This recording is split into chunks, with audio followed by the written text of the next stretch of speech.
TGI Monday, everybody. Welcome into a new week. Thomas Miller on the Fun Astrology Podcast. Let's get this baby rolling because we're going to put Mars in our sights this week. If we look at the astrological layout of what's going on for the month of August, we only have one planetary ingress until the sun moves into Virgo on the 22nd. And that happens to be the big one. What I just mentioned, Mars moving into Libra on Wednesday. And then on the 25th, Venus moves into Leo, and that's it. That's all that changes this whole month. The other thing that happens, and we all can't wait until it does, Mercury turns direct on Monday next week. Sorry it's not today. Believe me, if I could, I would. And it won't be out of the shadow until the 25th. But I'm praying that just kind of like the moon wobble, maybe this shadow will be diminished. Pray to God that it will be. The tech challenges for me have just been relentless. One more week to go, so we'll just hold in there. And I'll tell you one thing, the website is done, the announcement is made, all of the products are switchable now. I've sent the emails out, so I'm going to rest. I will be monitoring, like I said, but I'm going to really throttle back this week. That's my game plan with Mercury retrograde. I'm going to get off of stuff as much as I can. You know, we've talked about dealing with Mercury retrograde. Life happens. You have to do all the things we do. You can't just shut down and go into a cave. Oh, I wish. But I am going to throttle back as much as possible. But if you need to get a hold of me on the chat bot, hightimelineliving.com, down in the lower right, you know what to do. We start the week with a positive, upbeat, vibrant Sagittarius moon right in the middle of the sign, 15 degrees as we begin the day. I love how the calendar looks on the new website. You go down, there's a box down there, and you can click on it. Boom, the calendar comes right up. Keep an eye on Kristin's moon calendar, whether you do it from the original funastrology.com site or from hightimelineliving.com. Because you really want to keep an eye on what lunar transits through what signs have that last aspect before void of course, positive or challenging. This Sagittarius moon, otherwise positive, has a square to Mars as it leaves. So there could be some fiery challenges with the moon as it starts to make its way to Capricorn, and that all happens tomorrow. The other thing, I had a wonderful testimonial from somebody who used Lucky Stars at work. And it worked. It was great. There was a conflict, and she checked what day would be best and waited until that day. And boom, got a good result. So with that, Kristin, good morning. What's up on the Lucky Stars front for this week? Hello, Thomas and Fun Astrology Podcast. Happy Monday. Today is a lucky day. We move into more challenging energy through the middle of the week with Mars's shift into Libra and then into cautionary energy through the weekend. To find out more Lucky Stars days for August, join the Lucky Stars Club. We can't wait to see you there. I hope you all have a great week. Thank you so much. Well, see, we gave it away right there. So you can join that on the new website, and you go right down there. You'll see it, Kristin and me together and the Lucky Stars background, and it clicks you right on in. The new site has a lot of links. You'll have to check them out. Check out the Meditations tab, too. There's really cool stuff there. I'd completely just kind of set that aside as all this drama was going on, but the meditations are wonderful. Now, here, when I was saying earlier that we have this basic structure through the month of August because there's not a lot of shifting, check this out.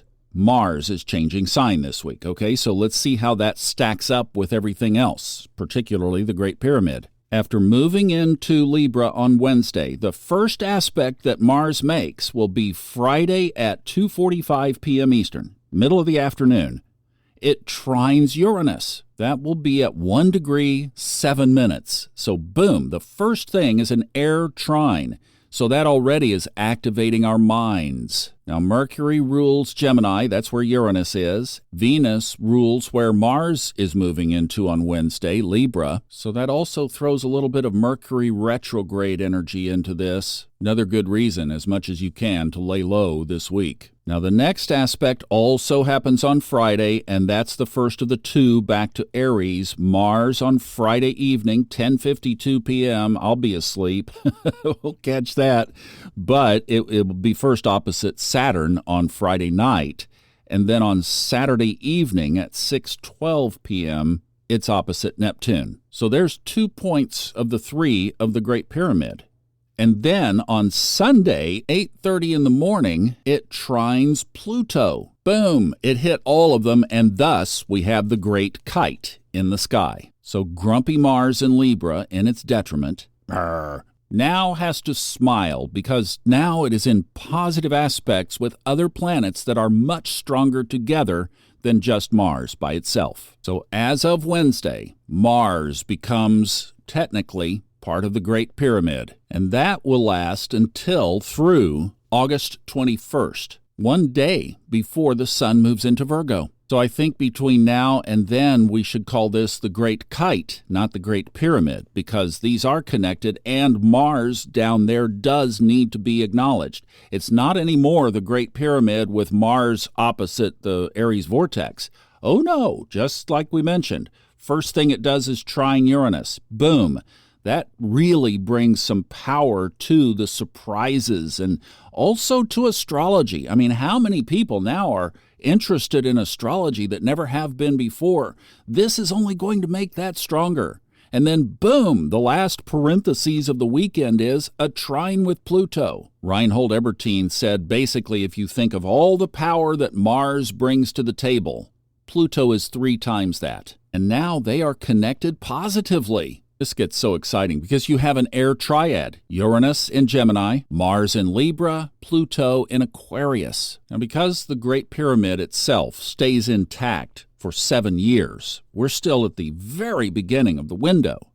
But with this change of Mars moving into Libra on Wednesday, this may be the indicator of some of the kind of radical change that might be happening on the planet. So Mars stays connected to the pyramid through the 21st. So let's have our eyes open and peeled for what kind of revolutionary type stuff might be on the horizon. We are seeing technology-related things go through the roof at a speed that I've never seen. The dot-com stuff moved very fast in the late 90s, but this is a lot faster in my opinion. And realize that Mars has been strong moving, applying into this sign change. So things are strong today and tomorrow just as much. Wednesday makes it official. And we're having the weather issues as well, the earthquakes. Southern California had a pretty good one, 4.4 last week. That's an eye-opener. And that happened just about right on the Sun opposite Pluto. You know, I might have to fire up that new website and do a webinar because this is just too good of stuff. I mean, there is so much that you could list here. It would be TLTR, too long to read. And really, at the end of the day, what we need to do is just stay centered and project out to the universe, creating style how you want to experience this. If you want to experience a news cycle and be caught up in current events of things that you can't control, great, go for it. There's plenty of opportunity, and it probably will fulfill. But if you'd rather take your soul's growth to a level that has never been experienced or had the opportunity on the planet and won't for a long, long time, welcome aboard to the high timeline living lifestyle. Saturn and Pluto will not conjoin exactly in Capricorn for 750 years. How many lifetimes ahead of us is that? This Great Pyramid formation has never happened. Not like this. So your soul came to this planet for this very unique window of opportunity. Where I'm going to put my chip is on staying close to the soul growth and allowing and observing these things to come up, come out, recognize them, take the surprises, and realize that they are all for my good and they are for yours too. There's your perspective. I hope you have a wonderful week. Kristin will be here tomorrow, and she and I will be back on Wednesday for Sagittarius. Have a great week. Bye-bye.